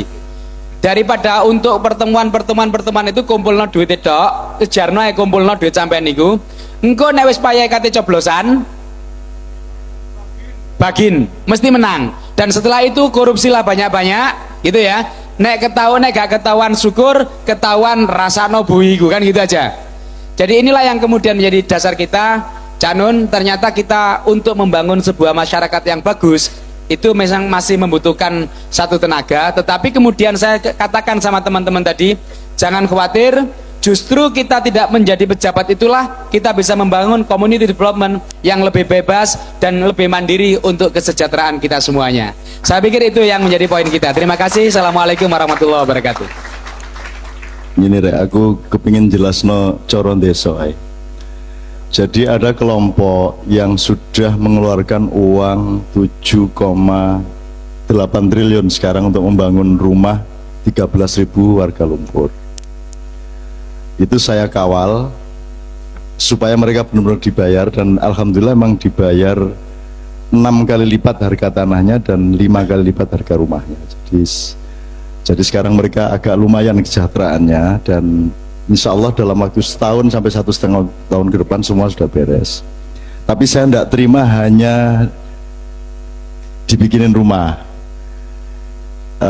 Itu pun juga kan dibikinin rumah bukan karena kesalahan hukum, bukan karena vonis, tetapi karena nurani saja, dan itu urusan saya sama yang bersangkutan, bukan urusan negara dan pemerintah dan hukum Indonesia. Terus aku yang jaluk ojo meiku renek kon kate, ini kan masalahnya bukan kamu kaya, bukan kamu besar, bukan kamu hebat dan berkuasa.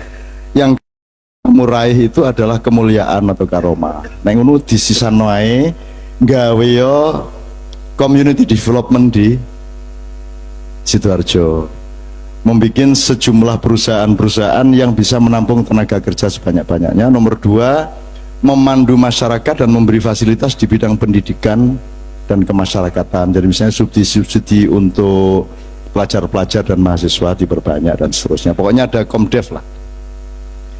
Nah karena ada dalam tanda petik instruksi saya seperti itu, maka mereka juga kalau gitu tolong diamankan, Cak, supaya benar-benar kita laksanakan. Akhirnya mereka minta Huda. Kalau gitu, kalau Huda bisa ikut memimpin di Sidoarjo, maka community development yang kita kembangkan di sana bisa lebih beres. Tapi aku keberatan Huda dijaluk melok merentah. Itu negosiasinya sampai 2 tahun. Baru Huda akhirnya saya lepas. Setelah Huda saya tanya, Hud, kon gelem tak lebokno Kawah Condro di muka taga. Tapi loro kabeh lho kon kok.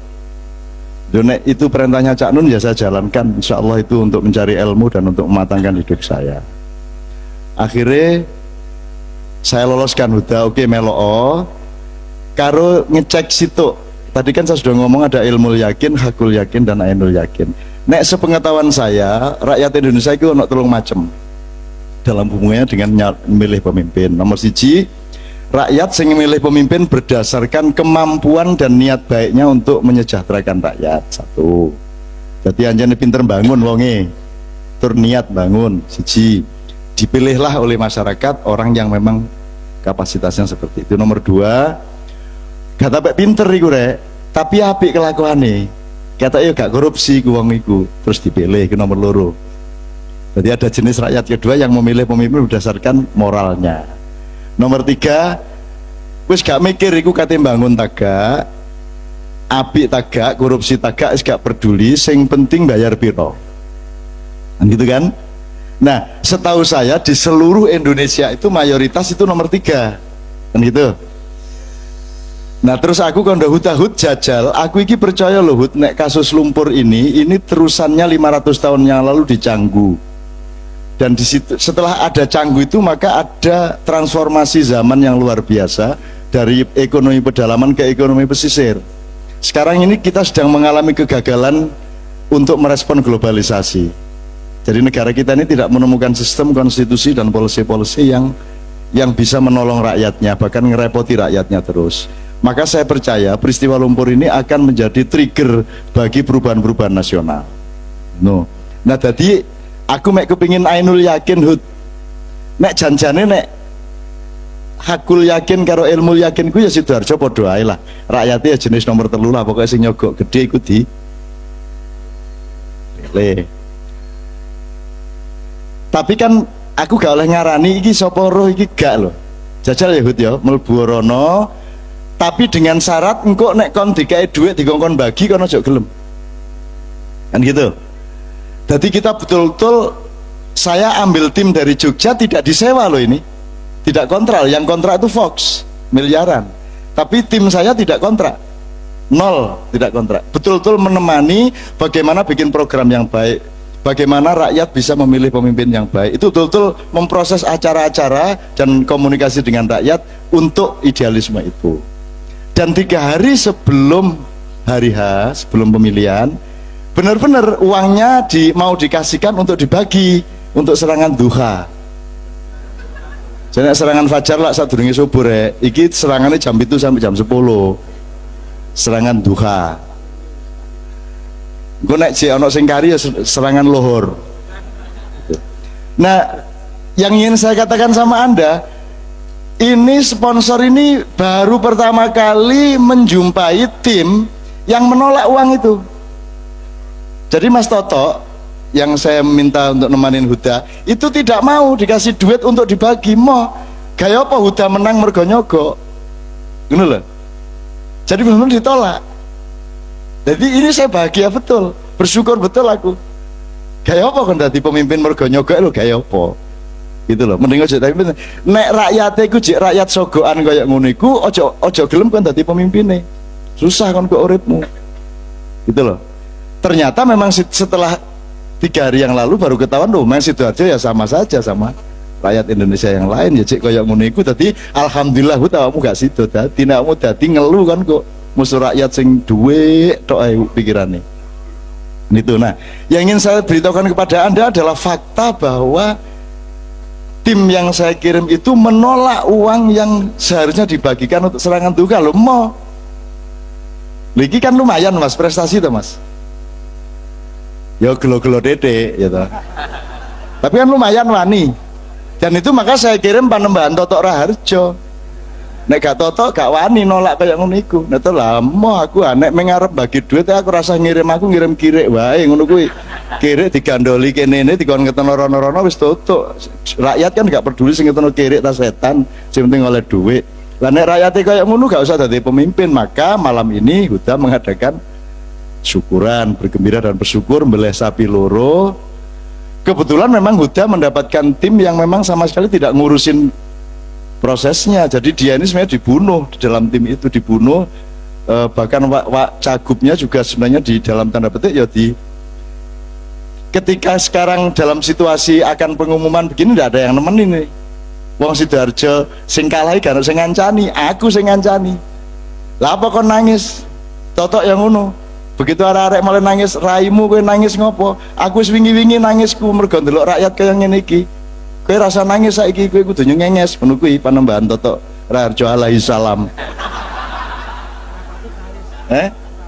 Wis ora patut nangis. Anak ngene iki rakyat ora butuh kampanye, ora butuh visi misi, kirimi kirik wae. Gandoli duit kok mesti dijupoki, rajin niku gitu.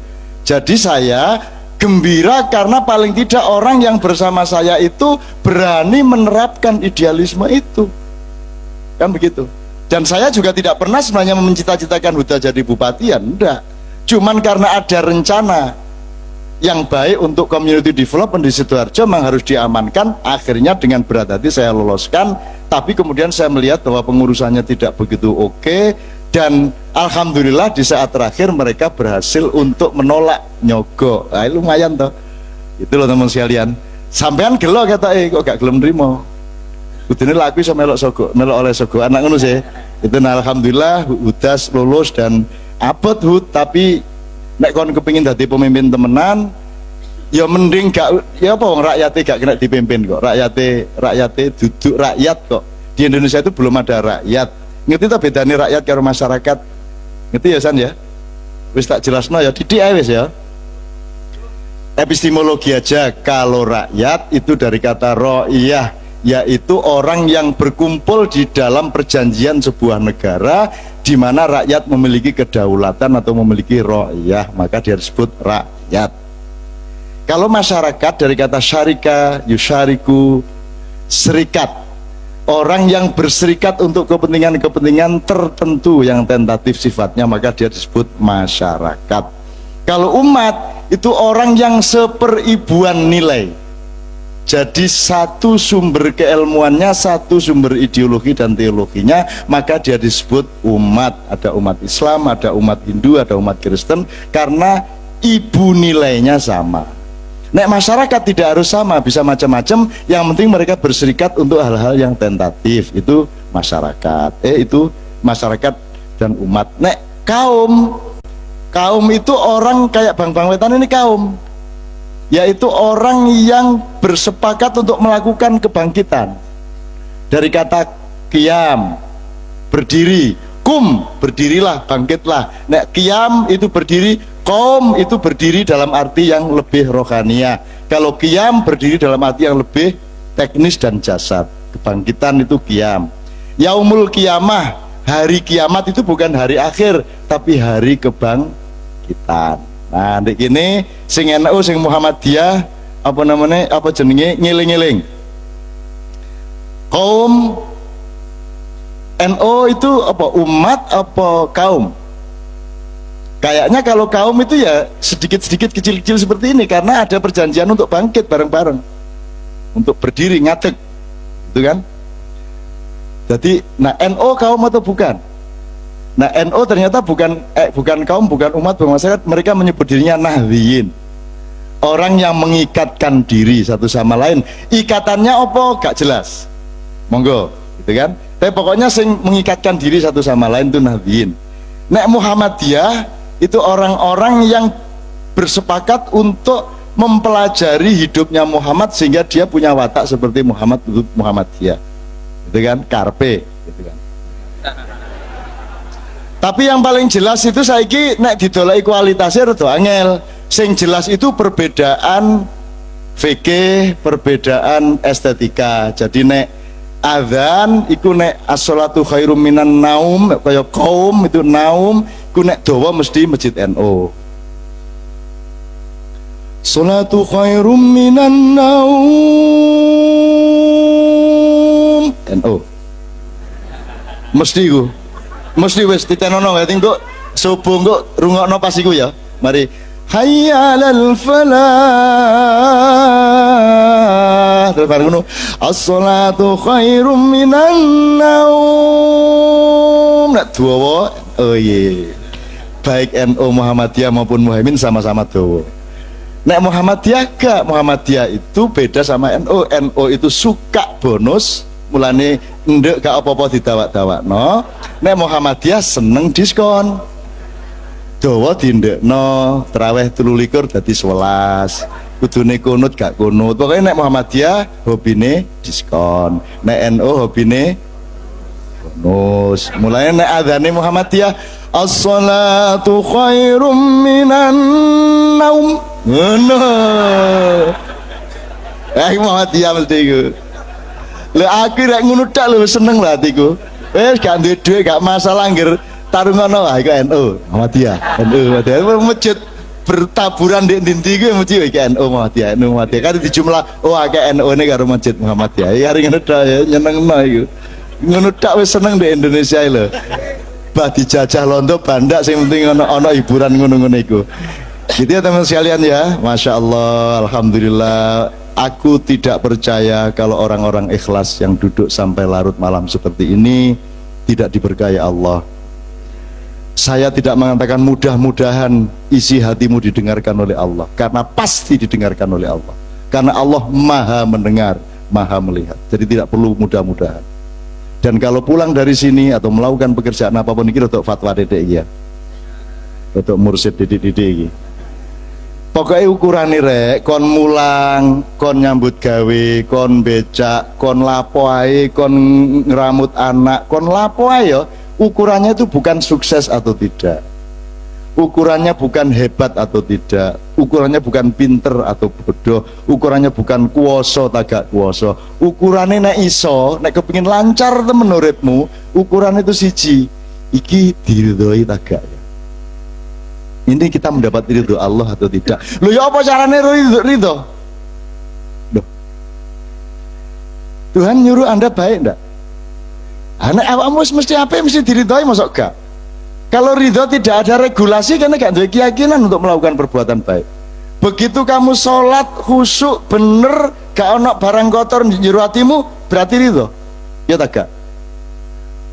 Mosok kan wis nolong wong di dalan, mari tabrak becak, ta motor, terus kok begitu, terus kon, ya Allah, mudah-mudahan kau menerima. Ya mesti diterima, mesti diterima. Terus gini, ya siapa tahu masih ada riak di dalam hati saya, masih ada takabur. Buaan iku riak iku. Mulane buaan yakin nek jero awakmu iku suci. Nek suci diridhoi mesti. Lah nek suci gak mesti diridhoi, terus ya napa carane urip? Nggih ta mboten? Kudu yakin sama ridho Allah. Nah, tanda-tanda ridho Allah itu kalau engkau sadari terus akan muncul. Engkau muncul. Tanda-tanda ini muncul. Pertama rasane di jero ati, mari ngono uripmu ya apa perkembangannya iku ketara kon diridhoi tak gak diridhoi. Gitu loh. Nah ini loh, seringkali kita itu terlalu mudah terseret budaya kata mudah-mudahan. Angger acara mesti setiap kali demikian tadi pembacaan ayat suci Al-Quran, mudah-mudahan Allah Subhanahu wa Ta'ala. Kok mudah-mudahan nih loh, wes mesti ya. Lah nek iku jek mudah-mudahan terus sing bener sing endi? Ya, bedakan kapan mudah-mudahan, kapan mesti. Nah, mesti itu di dalam Islam tetap kita sebut dengan kerendah hatian insya Allah. Tapi maksudnya mesti. Kata insya Allah itu diretorikakan secara etis ke atas dengan sebutan insya Allah. Itu etika ke atas. Tapi ke dalam diri kita itu pasti. Ngono lho rek. Nah nek sing gorong mesti mudah-mudahan dikabulkan, itu mudah-mudahan. Nek mudah-mudahan doa kita tadi didengar oleh Allah. Gusti Allah lah ngaplo.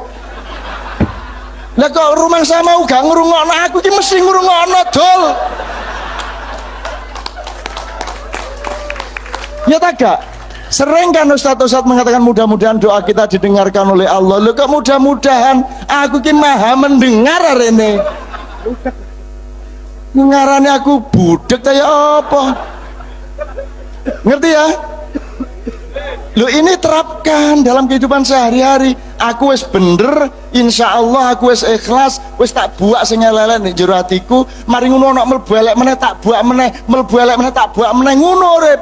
Berjuang terus menerus untuk membersihkan diri, ngono loh.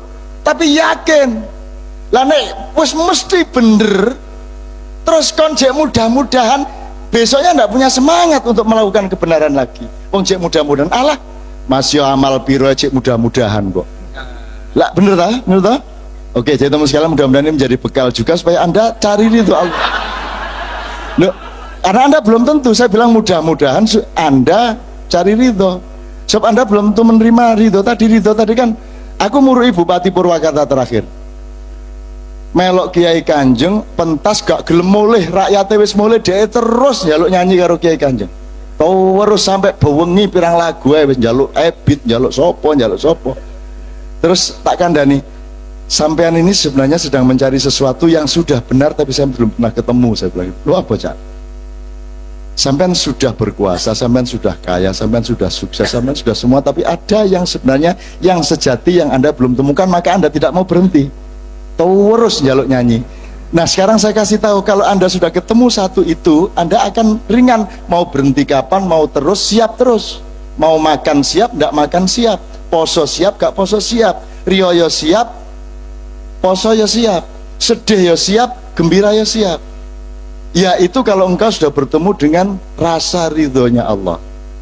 Nah caranya nek Kiai Kanjeng wis seru diridhoi Allah itu rotok gampang. Nek ana wong gendeng teko berarti kena ridho iki. Ana wong gendeng teko, ana gejala ya apa, ana sing aneh-aneh ngono kuwi mesti wani ridho Allah. Dan betul-betul itu ajaib-ajaib datang. Nek kon iso ndelok janjane saiki iki akeh sing ndek kene iki. Akeh. Cuman raimu ndelok dhuwit tok ae bendino. Gak iso ketok kon ya.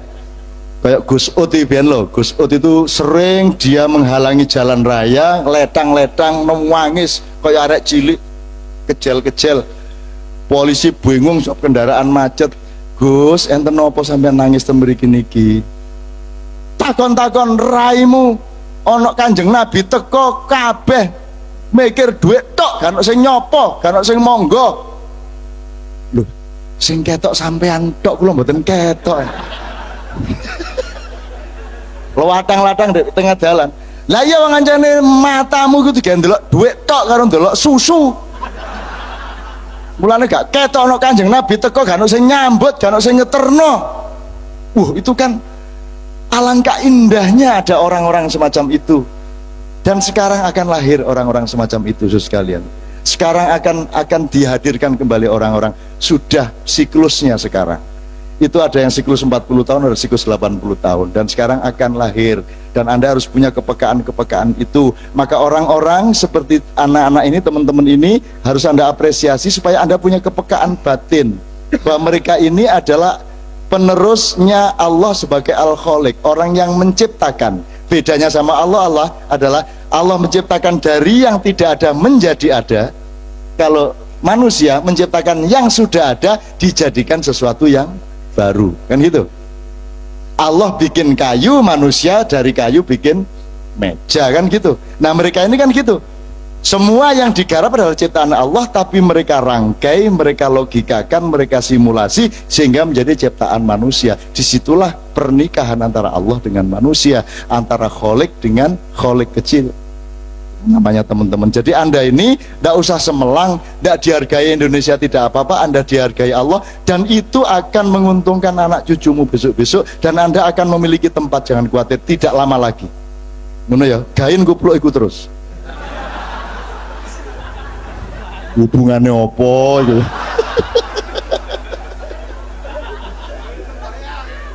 Ngono ya Rek ya. Jadi saya kembalikan ke Huda tadi. Alhamdulillah, makanya ini bersyukur bukan karena nutup-nutupi apa, tetapi karena alhamdulillah itu loh, kok ya wani-wani ini nolak terus gak nyogok itu loh. Wah, jadi nek kon nyogok terus kon melok menang hut lah, terus gaya apa? Gaya apa? Hasil mergo awakmu wani gak nyogok, terus awakmu kalah, maka ainul yakin, oh ngene rakyat Sidoarjo. Oke, kalau gitu ayo kita merenung lagi, ayo kita nyengkerem batu karang lagi ya tak? Ayo nyocok batu karang lagi, cek potol meneh cokul meneh kuku Garuda dan paruh Raja Wali. Hidup Raja Wali Surabaya. Aku jane kepengin iki di podium negara. Kadang-kadang ono ngono. Saudara-saudara.